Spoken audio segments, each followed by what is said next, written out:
Yo, magandang araw na naman mga pare. Again, paring Budong is in the house. Kamusta naman? Anyway, maraming thank you sa mga sumusuporta sa ating munting tambayan. At sa mga hindi pa nakasubscribe sa atin dyan, salamat sa pagbisita sa tambayan ni paring Budong. Pero mas maganda siguro kung mag-subscribe na rin kayo para maging masaya. Siyempre si paring Budong. At maging updated na rin kayo sa mga bagong uploads natin at syempre para ganahan na rin gumawa ng mga contents. Mga simpleng tutorial na sana makatutulong sa hindi pa nakakaalam nito.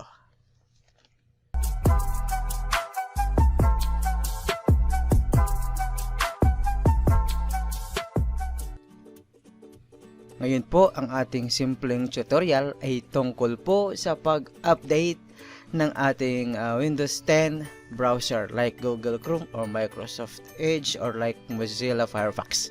Kung anong bang merong browser meron ka.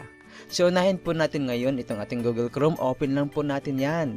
Then pagka-open, punta ka sa upper right corner ng inyong browser. Hanapin po yung 3 dots, click it. Then go to settings. Pagka-click ng settings, punta ka sa About Chrome. Hanapin mo yun. Ayun. So, just click it.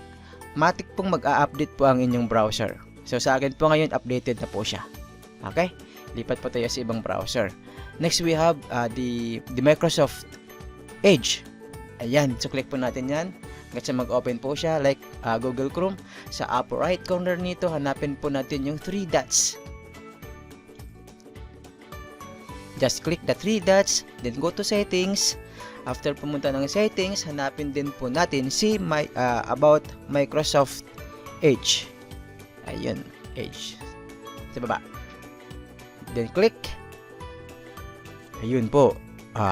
Automatic or matic na nag-a-update po yung ating browser. So this time, updating po siya. So antayin lang natin matapos yan. So ayan po.